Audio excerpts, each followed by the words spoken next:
mainly open waters. Strong thunderstorms over the waters. The area.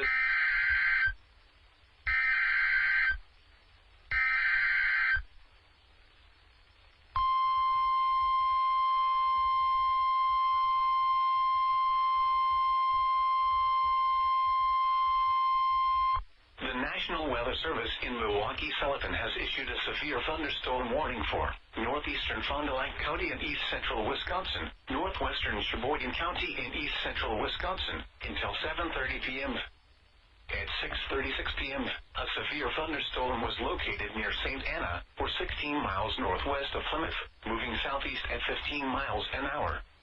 Hazard, 60 miles an hour wind gusts and quarter-size hail. Source, radar indicated. Impact, hail damage to vehicles is expected. Expect wind damage to roofs, siding, and trees. Locations impacted include Plymouth, Elkhart Lake, Greenbush, Mount Calvary, St. Cloud, Glenboyle, Calvary, Marytown, and Town of Forest. For your protection, move to an interior room on the lowest floor of a building.